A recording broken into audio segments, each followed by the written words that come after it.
Welcome to Fool's Ball. We're handing out clementines. I don't know if you guys know this, but if you get 5 penalties in the Packers preseason game, they hand you clementines to cool you The off. little oranges? Yeah. Belton.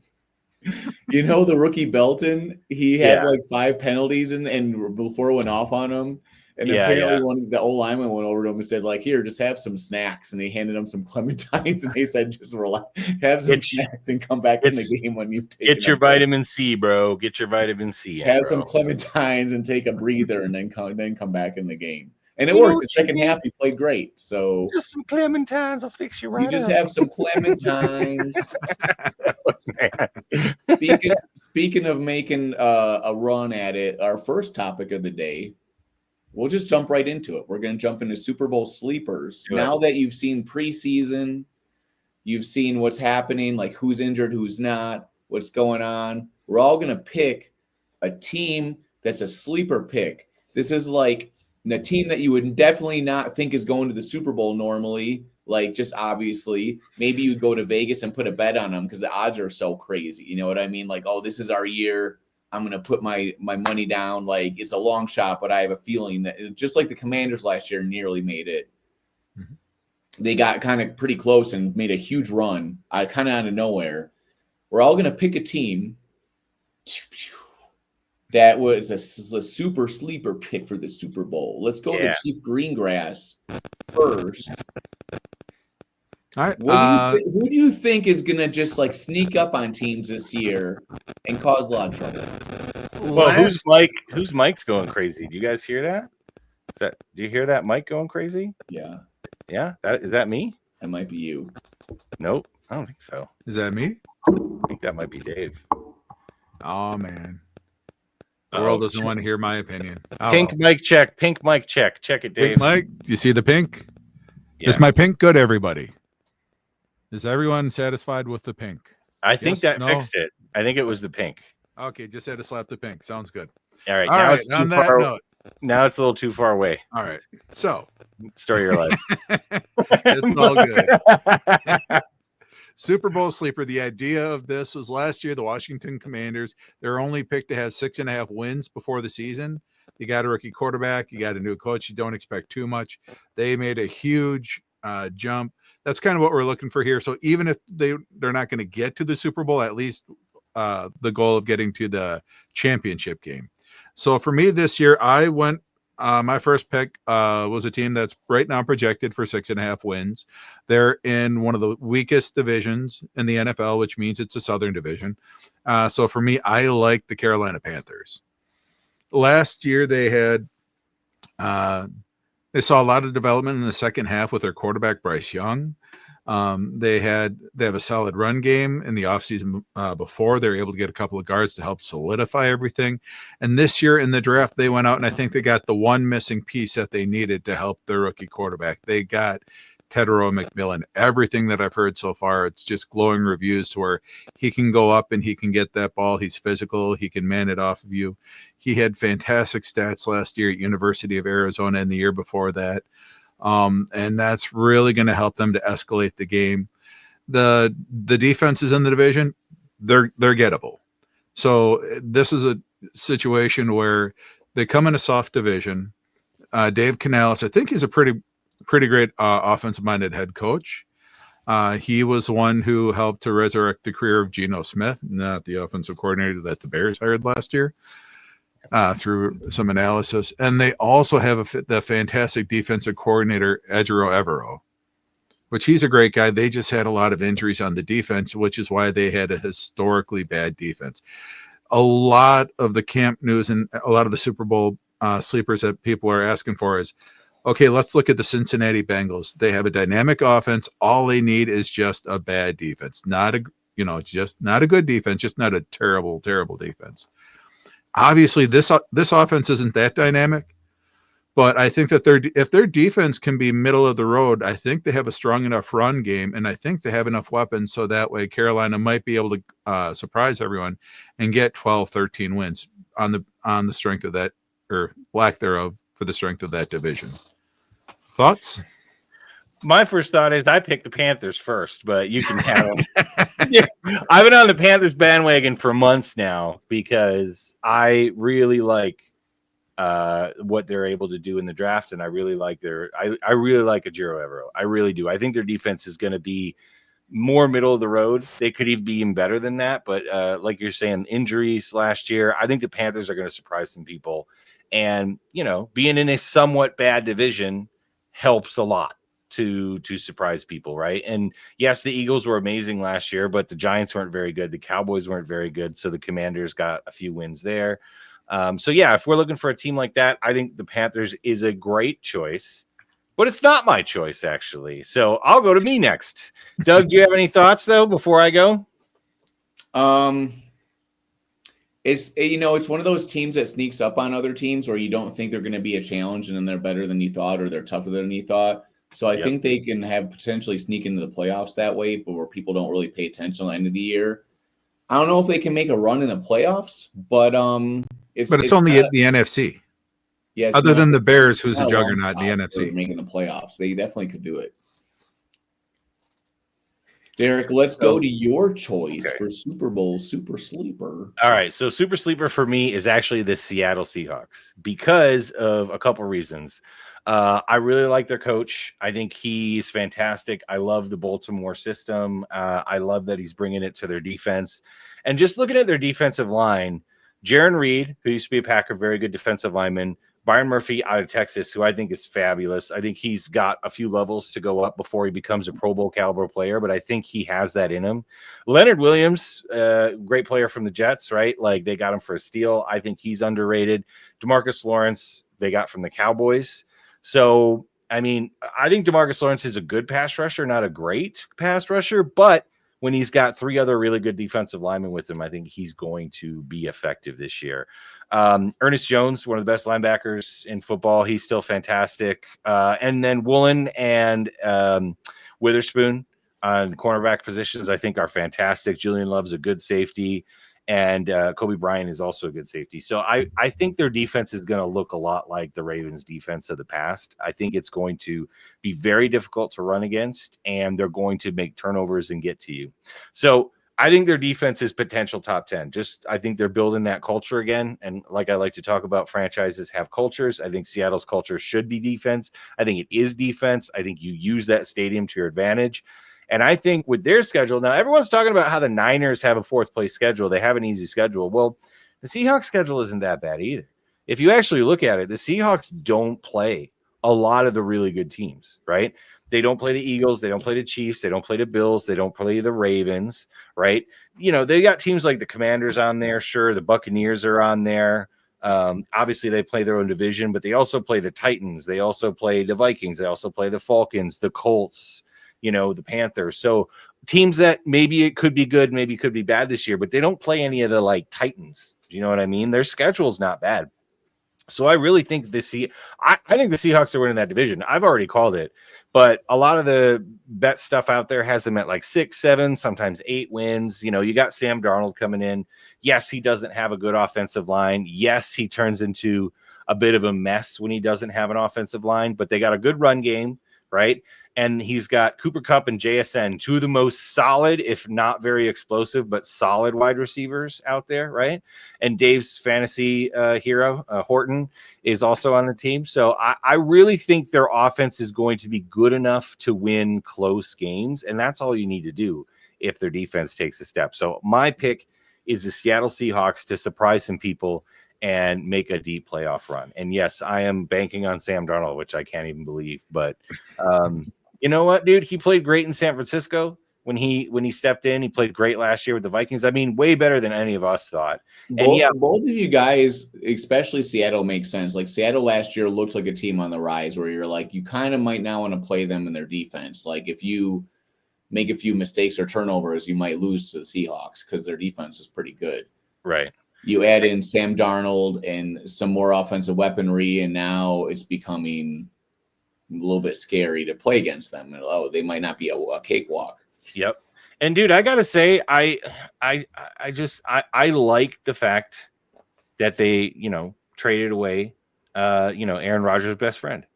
You know, like I honestly think their offense is going to be better now. I do. I legitimately think their offense is going to be better. I'm not a Geno Smith fan. And I think, I think Kenneth Walker and Zach Charbonnet are two very, very good running backs who always seem to be hurt. So, they'd obviously have to be healthy this year. But I mean, I would not be surprised. They got Damian Martinez to come in as their third running back. That's my rookie sleeper. If those two get hurt, I think Damian Martinez is highly underrated out of Miami. I think he got kind of lost in the shuffle of the Cam Ward, lights and show. But Damian Martinez, I think, is a really good running back, and I think he's going to get some play. So we'll see how that goes. But I think they also got his teammate out of Miami, Elijah Araujo, at tight end. Another guy that out of Miami that maybe is a little slow, maybe not explosive, but like sure hands, which is what you want out of a tight end, and maybe underrated as well. So no, and tight end is maybe their weakest position because they got AJ Barner and Araujo there, who's a rookie. But I think Sam Darnold is going to work fine with JSN, Cooper Kupp. And here's the other reason, guys. This is a secret. Okay. The Seahawks picked up MVS. Do you know that MVS has been to the damn championship game every fucking year of his career? Oh, Jesus H. Yeah. You're kidding me. With the Packers and then with the Chiefs. Yeah. So, like, that dude just picks teams that go to championship games, man. And now he's on the Seahawks. So look out, everybody. Look out for MVS to drop a ball in the championship game. All right, Doug, your turn. I have a real super sleeper here. Like, this is the thing when you want to do a parlay and just put down like $20, for this team to win, and like Brock Bowers to like catch 100 passes and whatever, like a super parlay. Turn that $40 into like 10 grand, My choice, it might not make as much sense as your guys's, okay? But because they're really young and crazy, but that's kind of what this team is about. Like the Las Vegas Raiders, they drafted Dante Thornton, who's a crazy speedster who's going to apparently start for them already. They also got Jack Beck, who's like a really like underdog favorite out of the draft.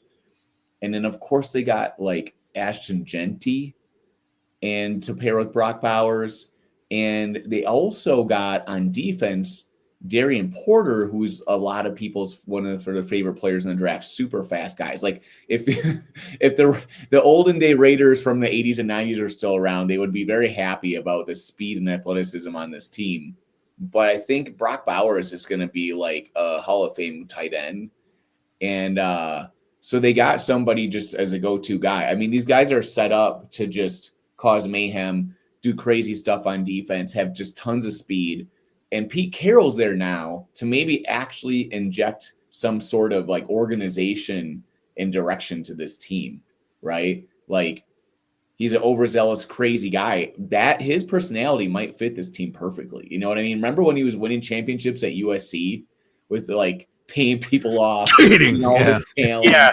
I mean, he's in Vegas now, stuff. so like, gambling and cheating. I mean, if anybody can get a team like this to believe in themselves and just like start scoring points, maybe it's him.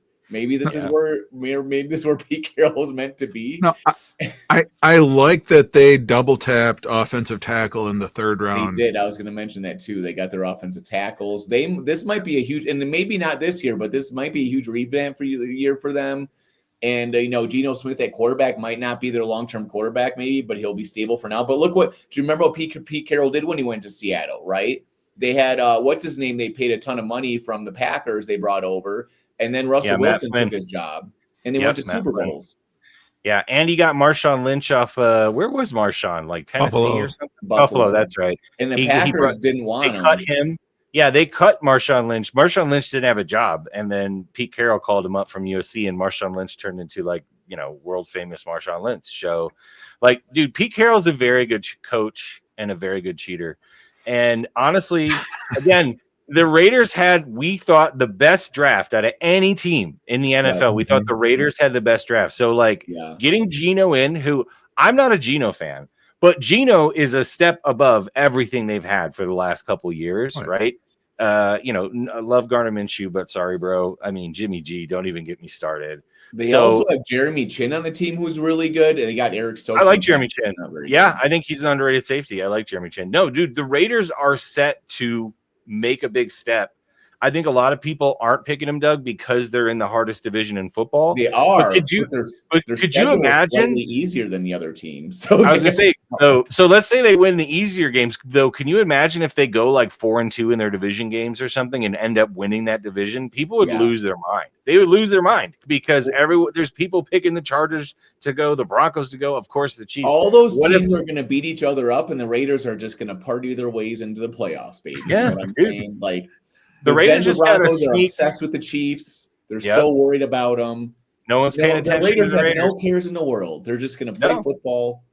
Yeah, Chip Kelly can go back to being a mad scientist with having Brock Bowers, Ashton Jeanty, using those two however the hell he wants. They have a lot of speed and athleticism. Oh, yeah. And Jack Besh, one of his strengths was actually blocking downfield. Yeah, a lot of times when you see the long running plays, it's because you have wide receivers making those blocks 10 yards down the field. So this could wind up being a pretty fascinating offense this year. He's a poor man's Alan Lazard at run blocking. Not catching the ball. Catching the football. Alan Lazard doesn't do anything but run block. Let's be honest. No, he'll catch 2 touchdowns a year. Don't pick him in fantasy. But what a fun team to go to the Vegas, put a few bucks down on them. You can watch them play in Vegas. I was just there last week. I saw the stadium and everything, and I'm like, man, you even see Raiders stuff all over the city already. Just a fun situation, you know what I mean? Because nobody really cares about the Raiders that much in Vegas. All the Raiders fans are in California. People are there just to have a good time. And remember the whole thing about Shedeur Sanders and Deion Sanders and all that stuff. They don't got to worry about nothing. They don't got any distractions. Just got good vibes in Vegas. But that's kind of a fun pick, I think, because there's no expectations for them whatsoever. Yeah. I like it.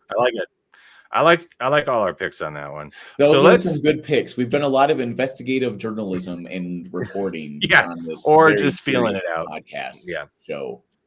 All right, let's go on to the next one. What do we got next, Doug? I just clicked it. You clicked it also. I double clicked. We double clicked it. Right. Now we get to pick our I guess it's not really sleepers, but the players that we think are going to stand out this year for our said teams. Right. Who's going to be maybe not a sleeper pick, but someone that's going to step it up this year, right? Who's going to step it up this year on the Packers or Bears? Let's say things go well. They have a great season. Maybe not somebody obvious. Like you wouldn't say DJ Moore for the Bears, right? We wouldn't say Josh Jacobs for the Packers. Like it's pretty obvious we know what those guys can do. We're looking for someone that maybe reaches the next level this year or surprises us. So, well, it could be somebody who is like got expectations, but they just haven't like gotten to Pro Bowl level yet or something, right? Yeah.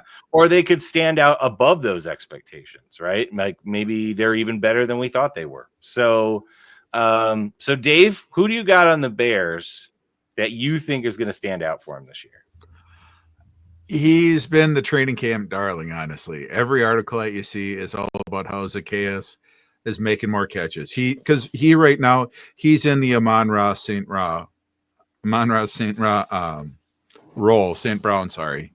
in the Ben Johnson offense. So he's the one who's getting a lot of the looks for his young quarterback. DJ Moore, they're trying to run him out of the backfield just to manufacture touches for him because he doesn't quite fit in that role right now. First half of the season, and we're talking about a 28-year-old wide receiver who's only 5'8". He's a number 4 wide receiver on all the other teams. But he seems to be the guy. Him and Rome are the guys who our quarterback looks for, Caleb Williams. So he's a sleeper. And then the other part is the second half of the year when he loses his role, it's going to be to Luther Burden. There's a great article that came out today that said Luther Burden is warning everyone because he's making those downfield blocks. He's making solid blocks to help spring runs. So that's how you get snaps in Ben Johnson's offense. So for the first part, you get Zacchaeus is making the catches while the other guy is earning him. He's going to become a better run blocker by the second half of the season. Then he's going to spring up, and then that's going to help Caleb. So I think it's a real nice 1-2 dynamic first half, second half. They're both going to be in the St. Brown role, but I think it's going to be fun. We have our tradition of tiny guys that are quick. Yeah. I mean, Devin Hester's a good one. I can't think of anyone other than Devin Hester. Johnny Knox. Yes, Johnny Knox. He was amazing, and then he got bent backwards in half, and that was brutal. But yeah. So That's true. Yeah, those are my slip. And I know that, picking a second round pick for a wide receiver really isn't much, but he's not going to be doing too much in the first half. So don't be surprised with that, Luther Burden also is going to be in first place in talking on the Bears too. So yeah. there's no lack of letting everybody know how good he is. And then on the defensive side, we have Austin Booker, the guy who we drafted in the 5th round last year. And we thought that we were done after we drafted our punter in the 4th round. But when we saw he was still on the board, we traded a 4th round pick in the 25 draft. So that way we could get back in and we could get Austin Booker. He had kind of a quiet year last year, but he's a young guy. He was out of Kansas. He was high on a lot of boards. And then this year he's had 1 year to get a little bit stronger, and he got 3 sacks against Miami. He got another sack. He got pressure on the quarterback, knockdowns and whatnot. So he's a high motor guy. So he's going to have, it'd be great to see him get about 8 sacks this year. Yeah. So a 5th round draft pick from 24 season, he should do good. Kind of off the bench, huh? Oh yeah. That's like a hot take there. Dave says 8 sacks for him. Yeah. That's why Micah Parsons can go to Green Bay. We don't need you, Micah. I'm sorry. I mean, that's more sacks than the Packers defensive line combined. So that's kind of a long, lot. Right. All right. Well, I'll go next because mine is a guy that's not a rookie. That's had a bit of a tumultuous career so far with the Packers. Maybe a disappointment is a stretch, but not good enough. And that is Quay Walker. I think Quay Walker played out of position for 2 years for the Packers when they put him at middle linebacker. He never belonged there. He had really bad PFF grades. He was like, his rookie year, he was like 70 out of like 82 possible linebackers. In the year after that, he was like 64th out of like 85. Last year, he made some improvements, not a ton, but he did better. But he made massive leaps for me in the actual coverage game because he was awful at covering over the middle because that's not what he does. Quay Walker plays downhill. He played at Georgia where nobody had any time to throw 10 yards down the field. So he was in the flats. He was playing downhill. He was playing fast because he is a good tackler when he's running forward. When he's running side to side or running back trying to cover a guy, that's not his strengths. Finally, we have a middle linebacker now. So Quay can play the weak or play the Will or the Sam. Really, I feel like he should play the Sam.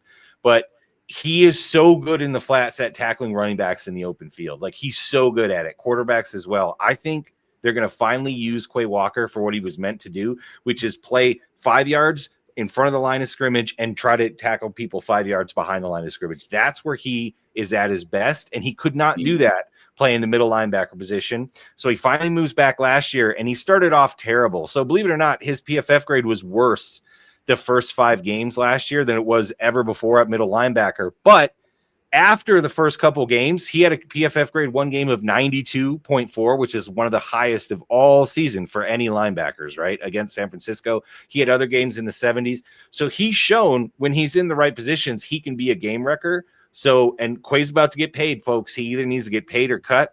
I think Quay's going to show up this year. I think Quay's going to get some turnovers. And I think Quay Walker is going to take a step on defense because he is an elite athlete, and I think he can be a very good defender, but he wasn't playing the right position, guys. He wasn't for 2 years, and you could see it at the end of last year. He was a different linebacker when he was playing his right position, and I think this year he's going to be even better, and he's going to be a standout player on that defense. I think he's going to make a lot of plays for us. So that's my pick, Quay Walker. That's a good pick. So really, those are both really good picks for both of you guys. Very educated and insightful picks. My pick is going to be terrible. I was going to say you're setting the table. You're going to hate this pick. All right, let's hear it. Let's hear it. This is the thing. I think the Packers defense, from just our eyes, is going to play better this year. Those guys are going to run around and everything's going to happen. Even Valentine's going to play better. It's going to look good. But the reason it's going to look good is because of LVN. He's actually – this is the thing. He's not going to get a lot of sacks.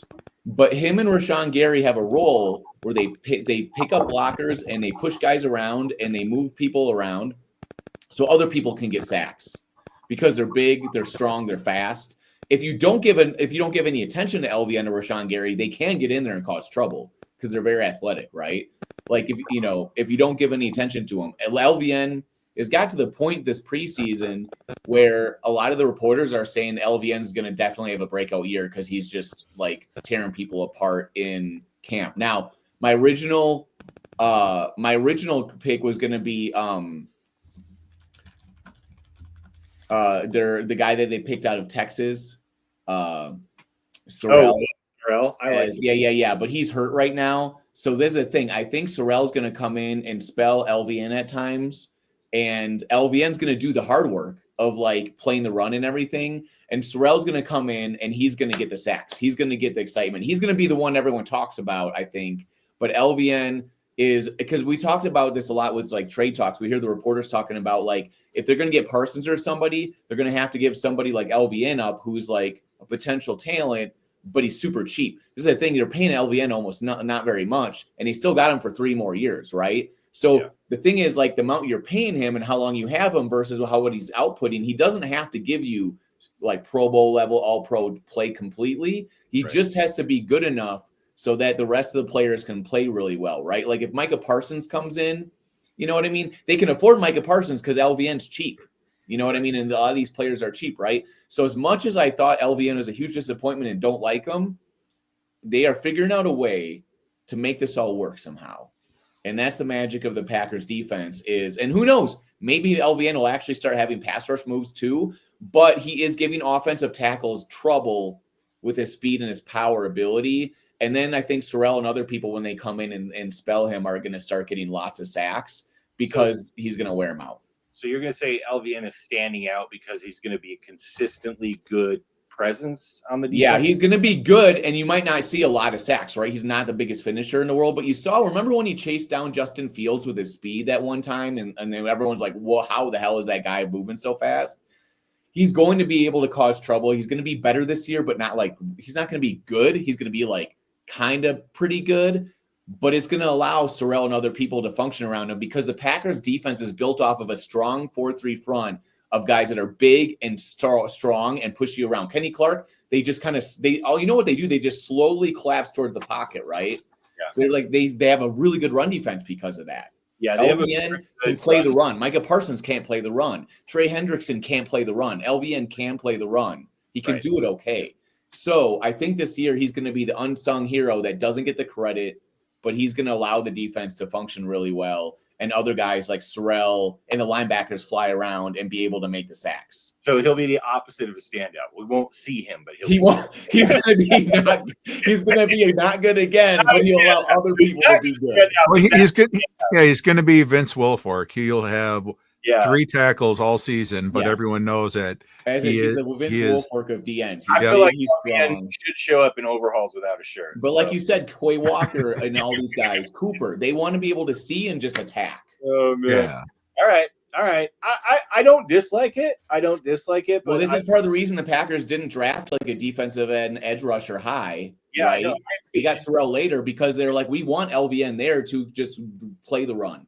I was telling you guys before the draft, there's no way the Packers pick an edge rusher high. When we just drafted LVN and we're paying Gary, there is no way we're picking edge rusher high, and we waited till the 3rd, which is, I thought, the perfect spot to pick an edge rusher when we should have picked a cornerback in the 2nd, but I digress. So, all right, let's move on to the next one. That was all good except for Doug. I had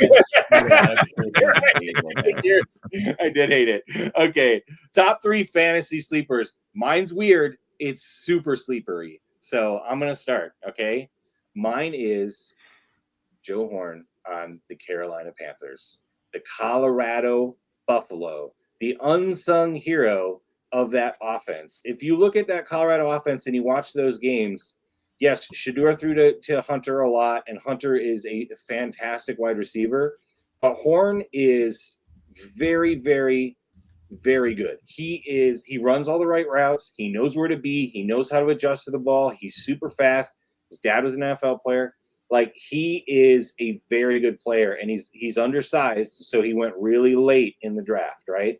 But he's basically the opposite of Ted McMillan. Ted McMillan is a giant that goes up and gets the ball, right? And he's going to go snag it. But he's not going to run those short inline crosses, right? He's not going to run like post hitch plays because he's not quick enough for that. He's more of a I'm going to physically dominate you, though he is very talented. So I think Horn is going to show up here for the Panthers this year. And if you actually look at the Panthers wide receiver depth chart, right? So they've got Hunter Renfrow. So he's back, folks. Remember that guy that everybody He retired for 2-3 years, and now he's back. The Great White Hope. They've got Leggett, who, I mean, is he going to take a step up? I don't know, dude. I don't know if he's going to take a step up. So I've got Jimmy Horn Jr., who I think is honestly going to be a very good fantasy player by the time the year is over. I think he's going to be a 5 or 6 catch guy. Maybe not a ton of touchdowns, but I think he's a super sleeper because in a PPR league, I think this guy is going to become like Bryce Young's almost safety net, right? Like Tet's going to be there. He's going to be the focus of the defense, right? Legette's another big guy, right? So they got 2 big guys on the outside. You need somebody in the middle to catch the ball on 3rd and 4 or catch the ball when Bryce Young is running around and they need to cut back and be in the right place, right? Jimmy Horn Jr. did that at Colorado so many times when Sanders was running for his life behind that offensive line, right? He knew where to go. He knew where to be. He's very, very, like, just clean on what he does. He's very professional in what he does, and he kind of is an unsung hero from that Colorado offense. But, guys, he's good, and I think he's going to shock some people that he's going to get some decent fantasy points this year. I'm not saying he's going to be like a top 10 wide receiver, not even close to that. But the fact that he didn't even get drafted in some leagues or got drafted really late in some leagues, I think he's going to be, by week 5, one of the highest picked up players in fantasy football. So that's my prediction. All right, Dave, are you ready for your fantasy sleeper? I suppose. It's not going to be a Packer. You don't I know can what go the hell first is going to if you happen out wish. there. Yes, Doug's going to be a Packer. No. I picked the Panthers. Come on now. I didn't pick a Packer. I know. It can't I don't really know if you can call him a sleeper. That's the tough part because he was a 1st-round draft pick from 2024. He just got shot. Are you talking about Ricky Pearsall? Ricky Pearsall. He's not a sleeper because they don't have anyone else to throw to. Exactly. That's just it. They got, Yeah, they traded away Debo, and it's, they lost their 2nd, 3rd, 4th, and now 5th string running back. Yeah. CMC is all that they have left. Everyone else is like bailing, where the guys who they just announced today, 2 more additions that got hurt. One of them I've heard of, and the other guy's just like, who? So they're down to their 1st and 7th string running back. They have an amazing tight end. You're not going to have Brandon Ayuk until like week 10. Juwan Jennings is saying, okay, come on, now pay me. Yeah. So the targets have to go somewhere. CMC has to get spelled. So it's going to be, it's Ricky Pearsall should still see 20% of the targets. In an efficient offense. His highlights out of college where he had amazing hands. He was making one-handed grabs and everything else. Yeah. It's a nice target. So he's not going to be great, but I think he can get you wide receiver 3 numbers, which, for someone who's going around 100, 100 overall on ESPN, I think that's decent enough value just for some upside. All right. I can see it. Isaac Orendo should be back by week 1 or 2, though, for the 49ers. Derek, I think your mic switched to your computer mic or something. It's kind of hard to hear you. All right, let me fix it, folks. You go ahead and do that. I'm going to talk about my fantasy picks. I have 2 of them because that's how smart I am. I thought of 2. Just because I couldn't pick between the 2. But I'm going to give you a tight end. I think Evan Ingram from the Broncos, he's going to be in Sean Payton's offense, right? And who else does he have to throw the ball to? Payton already said today he's the Joker. Yeah. They asked him what about RJ Harvey, and he's like, well, he's got some potential to be Joker. And then and what do you think about Ingram? He's like, oh, he's a Joker. Yeah, and they can line them up or whatever, but Bo Nix needs a reliable target to go to, and they just got this guy. And obviously the Saints offense, like Sean Payton likes to feature the wide receiver. Of course, he's 6'3", he's not that tall, but he's quick, he's fast. He's basically going to function sort of as wide receiver 2 for this team, I believe. Is what I live in Denver, so I hear the radio, and all of them are just basically Evan Ingram is wide receiver 2 on this team. So. I'm not sure it's going to happen because we haven't seen him in this offense yet, but Bo Nix in this offense needs to throw the ball to somebody, and Sutton's going to be double teamed probably all the time because he's Yeah, the and only like legit wide receiver. Sean Payton's offense traditionally, the tight end is like the second option, right? Mhm. I mean, he loves It's some quick, tight a end. quick efficient offense. Yeah. Yeah. So I mean, yeah, I could see that. The thing about Evan Ingram is like he's been like a fantasy sleeper for like 8 years. And everybody Yeah, keeps I know. thinking he's gonna take that step. And to be fair, with Jacksonville last year, he was really good. Like he was really good as far as tight ends go last year, but like I think people expected so much of him that like he's almost a sleeper because they're tired of calling him a sleeper, so they forgot about him. And this might See, now he's finally be the year that he does it, you know. But I have So- another one too, especially for dynasty leagues. So this is a thing. Seattle has all these old ass broken wide receivers. Torrey Horton from CSU Mhm. is somebody that is like under the radar. Got drafted 166. He's really good. He got hurt a senior year, I think, so that probably Yeah. dropped his stock a little bit. But on Seattle with all these dudes that get hurt all the time, he's probably going to end up start to play, and he might be a breakout player. He might end up being wide receiver 1 by the end of the year. I don't know. Like everyone on this. I don't know. JSN doesn't have an injury history. Cooper does, and MVS can't catch a cold. So, like, there's a good chance he gets some play. Yeah, time. Horton can be the wide receiver too. By the end of the year, Yeah. or whatever. Yeah, but Yeah. he's big and tall. You know what I mean? He's 6'3", and Right. you know what I mean. And what's his name? JVSVN or whatever. Like he's kind of MVS. a small JV junior JSN, varsity. MVS. JV Evans, Cooper Kupp. whatever. Yeah. There's a lot of nicknames. On There's that. a lot of acronyms there. I'm just Yeah. saying that like their team is old and dudes that are like not that reliable combined, whatever it is. I think this guy, I got a feeling that he's somebody that could step in and right away just be like a good player. He's 6'3", athletic, and a good wide receiver, and no one's even thinking about this guy. You know what I mean? And that's he's sometimes like what happens. kind of a poor man's Michael Pitts. Like, I'm sorry, the Falcons tight end. Why am I calling him Michael Pitts? Kyle Pitts. Kyle Pitts. He's like a poor man's Kyle Pitts because he's smaller, but about as quick as Kyle Pitts is. I think that's why everyone has always thought Evan Ingram was going to go off. But to be fair, like the Sean Payton offense is so much different for tight ends than a lot of other offenses. So I could see him getting a ton of targets this year. Targets is all that really matters nowadays. Yeah. We just want lots Yeah. of targets. And Bo Nix, as much In as fantasy, absolutely. PPR, yeah. people think, they're either on one side of the fence. Bo Nix is just kind of meh, or they're like, he's super amazing and blah, blah, blah. And then, he looks pretty good in preseason so far, I guess, whatever. But Sean Payton speaks glowingly of him. Like he's his pet. Sure. He loves Bo Nix. Dude, Sean Payton loves everybody on that team. He says they're all like the greatest person that's ever existed. Well, there's the thing though. Like he didn't like Russell Wilson and the guys that were there before. Everyone he didn't like, he got rid of them. He's like everybody. True. These are his dudes. He believes. He's like, Russell, you got too many toilets in your house. Get out of my face. Well, whatever it is, he just people he clashes with that don't fit into his system. He just gets rid of them. To be fair, would you be able to hang out with Russell Wilson more in 2 days? Nah, dude. I'm not sure. Nah, dude. I live in the same city. We as him. we loved him when he was with the Badgers. He did an amazing year for us, but yeah, he's a Badger for life. But he seems unbearable to hang out with. Unbearable, dude. Yeah.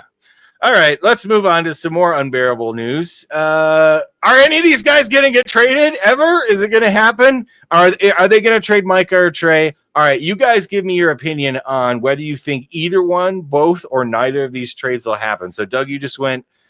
Chief, you start here. Do you think either one of these guys are getting traded any point in this season? It's too far late in the year to where I don't know that anyone's going to have the cap. The only exception to that being New England Patriots. They just talked to Wolf, their GM, and they said, hey, you guys have $60 million in cap. Would you be willing to move assets? Would you be willing to trade a first to make your team better? And he said, oh yeah, we're always in the conversation. We're always talking to 31 other teams, but I don't know, if they're rebuilding. They made a lot of great picks in the last year, a lot of acquisitions. They're building it from the ground up. They got the young quarterback. I don't know that they throw away 3 starters that they could get next year and the year after to get a Micah Parsons or a Trey Hendrickson. That's so, yeah. Do you guys know if they can franchise tag Trey? Yes. After this year? Okay. I think they can. They can. So, like, I was going to say, I don't think anyone's given up a first for Trey Hendrickson. He's too old. Maybe not. He's too old, dude. As good as he is, He's 31 this year. And if you're going to pay a 31-year-old guy a 3-year contract, you better not be giving a first-round pickup too, because it is a bad rule to pay a defender who's over 30 a long-term contract, which is why I even said the TJ Watt contract. TJ's 29, I believe, this year, but it's going to go until he's like 34 or whatever. How old is TJ? Dave, look it up for me. Yeah, Dave, he's like 31. Yeah, I'm pretty sure he's 31. Okay, so is he 31 also? So like this is what I'm saying is like I think paying defenders that old until they're 34 or 35, like you are taking a major risk just by paying them. Why would you also give up a first round pick? Like you'll get murdered if they get hurt. And TJ Watt makes sense though, because he plays the run well too. He's just overall really good. But if you rely only on speed and pass rush, then it's a problem. I mean, and he's a defensive player of the year. He's like the heart and soul of that defense. Like I get it, right? And Pittsburgh traditionally is a linebacker franchise. Like you should pay your best linebacker. Like I get it. Even though I don't think it's a great idea, I 100% understand why they pay TJ Watt. I also understand why the Bengals won't pay Trey Hendrickson. I completely understand why they don't want to pay him. I actually don't blame him, but I think they're dumb for not trading him and trying to play hardball, thinking he's going to sign a shorter, less money contract with them. He's not going to. He's got one contract left. That's it. And he knows it. He's got one contract left. So he's going to play hardball. And I think Cincinnati should have traded him before the draft so they could have, and they drafted Shamar Stewart. So obviously they know they need to replace him. But man, I don't know if it's too late, Dave, but I think they need to get off the first round pick train. I think if if they ask for a second and a third, there'll be teams that'll be willing to do it. Because remember, you still got to pay him. Like no one's giving up a first round pick and shelling out $40 million. But there's one magical thing you guys forget about. Trey Hendrickson gets better every year. Every year he's gotten better. He's improved every single year. Okay, can we also honestly though say that like teams have to play like shoot 'em out arcade ball against the Bengals, so they're passing a lot? Yes, they are. Right? So Trey Hendrickson is rushing the quarterback probably a lot more than if he played for a team like the Steelers, like TJ Watt. Right? If he played the run well and he was overall like TJ Watt level, I think teams would give him a first round pick in a heartbeat. But he's a pass rusher. No, he's a good pass rusher. But if you look at his percentage of sacks to like opportunity, he's way behind like TJ and way behind Myles Garrett and even Micah Parsons, to be fair, right? Because, dude, teams have to throw against the Bengals to keep up with Joe. Like, that's just the way it is, right? And so I think a lot of teams are also like, okay, he's a very, very good pass rusher. He is a very good pass rusher, but is he really a 17.5 sack guy? Or is that a little bit inflated because, they were playing, Tecmo Super Bowl football in Cincinnati all year. His pass rush 35 to 30. Number 2 in the league. It's ahead of Micah Parsons. True. No, but his sack percentage, though, based on the number of dropbacks, is a lot lower than TJ or Myles Garrett, who just got paid money that he wants. Do you know what I'm saying? And he's not a great run defender, as you said. TJ and Myles Garrett are both excellent run defenders. Like Myles Garrett's good at everything, right? And TJ, when he's healthy, is maybe the best linebacker in football or up there, right? So I can't pay a guy who only does one thing for this is the whole reason why I don't want the Packers to give a first round pickup for Micah either. Like he's not an elite run defender. He does one job, and it's the second most important job in football other than quarterback, right? I get that. It's the second most important job in football. In fact, I'd say because it used to be quarterback and left tackle, I think it might be quarterback, edge rusher, then left tackle now. Just look at the way they draft guys, right? So I still don't think a first-round pick and $40 million is feasible at this point. I don't think either of them are getting traded. And it's all just hype. So what do you got to say, Hype? What's your opinion? It's weird because Trey had a thing where he like posted on his social media that he had left the state because he was all these tactics they use to like negotiate or demand a trade or whatever. And who knows if it's like real or like they just are trying to get like what they want out of the contract or whatever. I think Micah Parsons for real does want to get out of Dallas. He's mad at Jerry for sure. He wants to get out, but can he get out? It's really hard. Trey, he doesn't really care. He'll stay there if he can get a new contract. So like, there's not as much. It's just they're kind of the same but different. But the thing is that like if a team, this is a thing. What could happen is if a team has somebody go down and get injured, or they're going to they want to make a Super Bowl run, maybe before the trade deadline, something could happen, right? Like maybe possibly with one of these guys, you know, because the Bengals or whoever, they might want draft picks just because they want them. I don't know. But before the season starts, and just like what we're looking at now, I don't think either of them is going to be traded. So the franchise tag. Okay. So here's the other thing, guys. The franchise tag for Micah, because he's right now on his 5th-year option at $24 million. They can franchise tag him next year for 26.5 and the year after for 31.8, which is less than he would get paid if he signed a contract.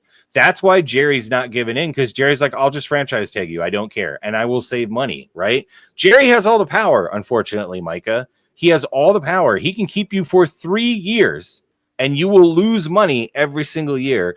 And I think Jerry's going to use that leverage to get Micah to sign his $43 million or whatever it might be. Because again, Jerry just wants to be in the news and he wants to drag it out and be Dallas, the soap opera. Who shot JR? It was Jerry, guys. Jerry did it. Okay. And that's why he bought the Cowboys, because he got all that money. But anyway, Micah's screwed, and Jerry knows it, and that sucks for Micah, because I want to see him get out of there, but he's screwed, right? Well, Trey Henderson's the same way. They can franchise tag him, and it's going to cost them less money than it would cost to pay them. That's the problem of being too good. That's the problem of being untradeable.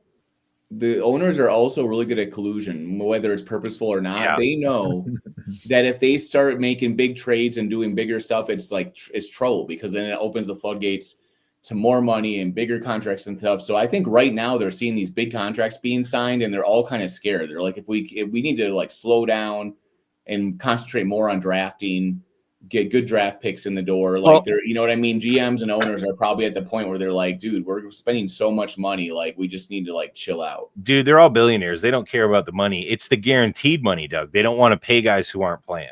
That's what they're worried about. That's why they'll sign you to a $300 million contract and guarantee 100. So after 2 years, if you suck, but that's the thing is now the players want guaranteed money. Yeah, and that's the thing is they don't want to pay you if you're not playing. It's not the money. They want to save that money so they can pay somebody else. So I mean, that's part of what I meant. They were pushing for like way more guaranteed money. They want all this guaranteed money now. Yeah. Owners and stuff don't want it. And how do you get around that? Just don't sign guys or franchise tag them. Dude, somebody's going to get a Bobby Bonilla contract where they pay him like $1 million a year for like the next 35 years. They interviewed that guy today from the Mets, and he said, like, when we did the deal, it seemed really good, but then we got scammed by.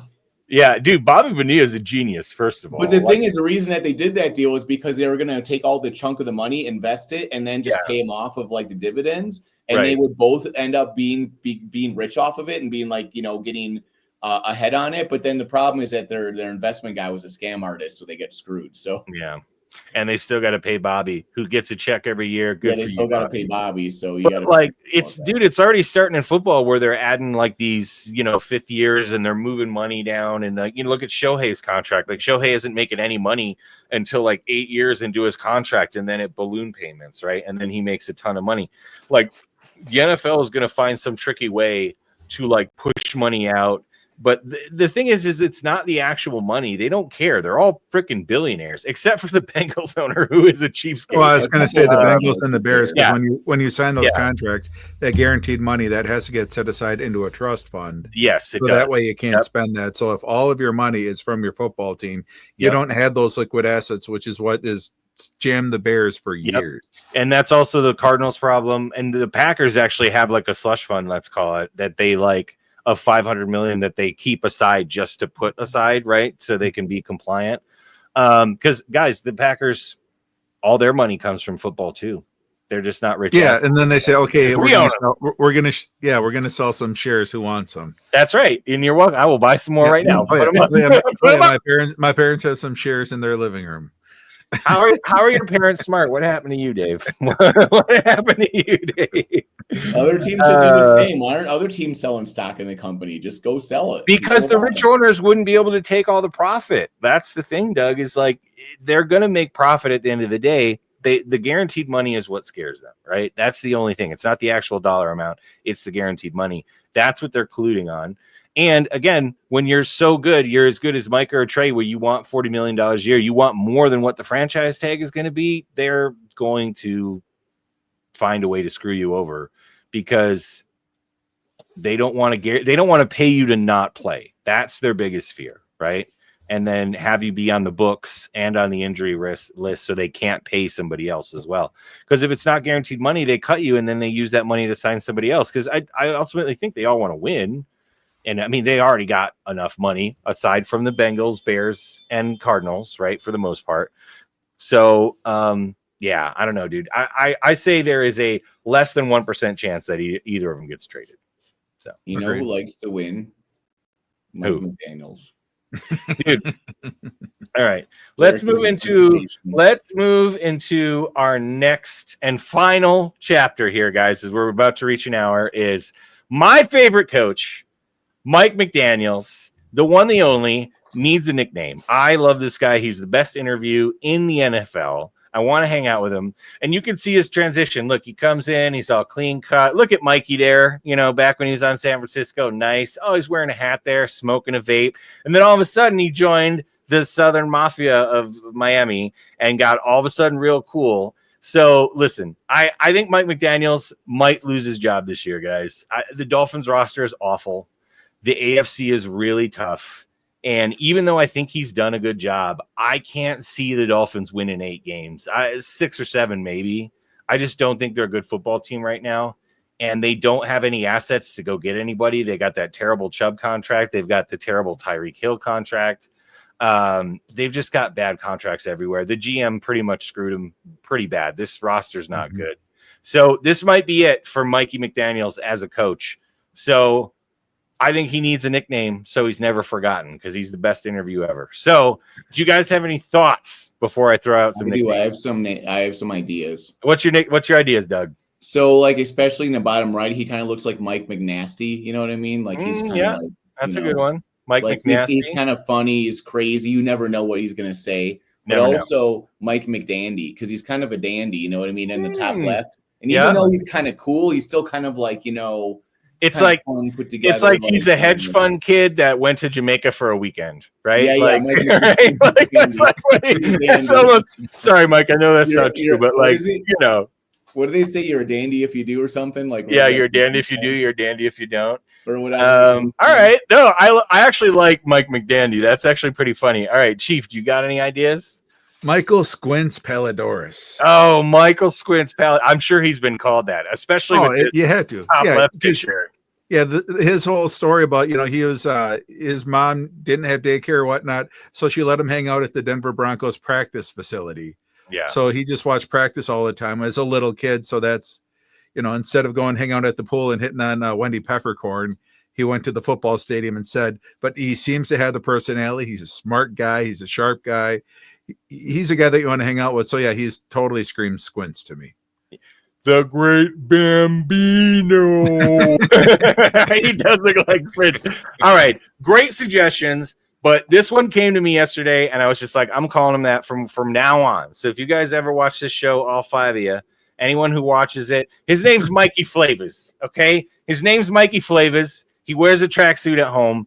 He's got gold chains on his glasses. And if he was your quote-unquote friend that gave you pharmaceuticals, you'd call him Mikey Flavors because he's got all the flavors. He's got all the style. He's got the drip. Trust fund kid that turned into like the local.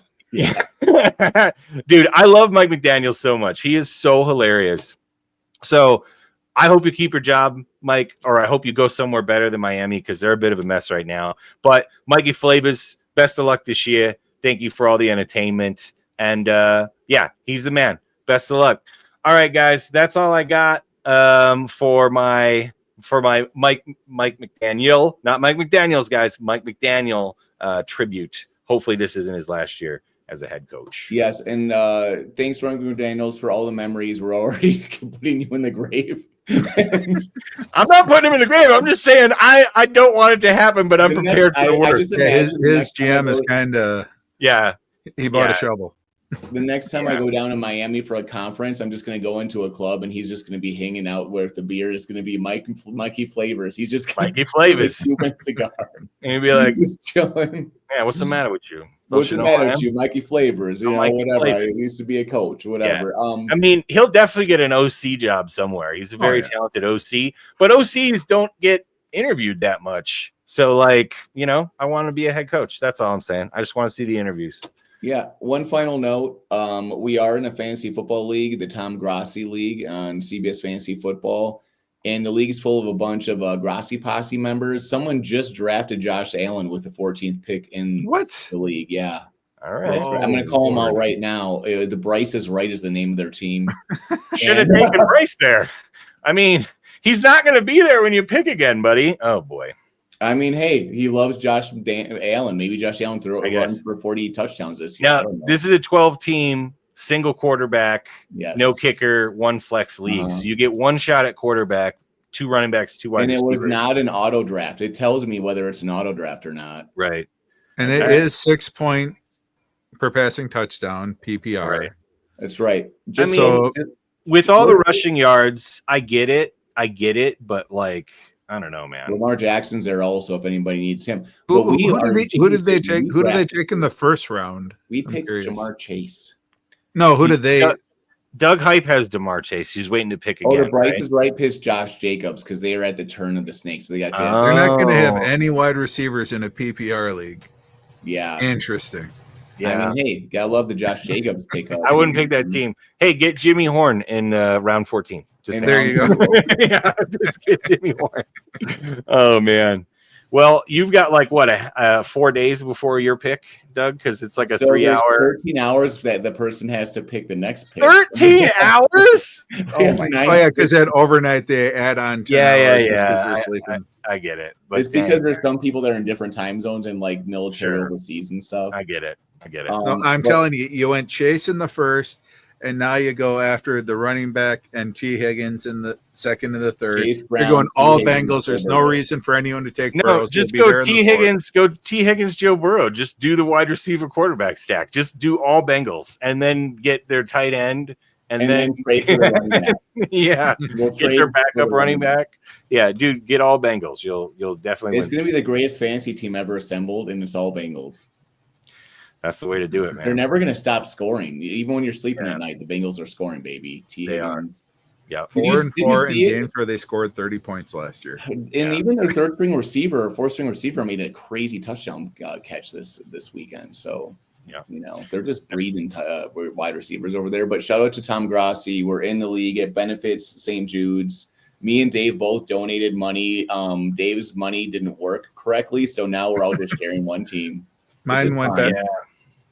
All the money's going to the St. Jude's kids, hundreds of dollars and stuff. And we love Tom Grossi for doing all the work and helping kids and also just spearheading, doing fun stuff like this. And we're all going to be at Green Bay hanging out later this year at the Bears-Packers game in Lambeau Field and other things too, and hanging out with everybody and just having fun in the NFL Packer Bear culture. And also I will be on the Matt Ramage show this week. So crazy to imagine. Just a week ago, Matt Ramage was just a guy with googly eyes that we saw on the internet, and now we're best friends. So, hey, put a link in the description to Matt Ramage's page.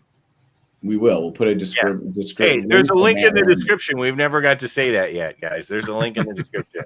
Matt Ramage. Check him out. But yeah, I love Matt. He's one of my favorite creators on the whole internet. He's just like really fun, and he exemplifies Packers culture. Who is a guy that's just humble, hardworking, still works a day job at 4 a.m. and just is so entertaining and fun to hang out with. So shout out to Matt and all the people in Wisconsin. So this is till next time.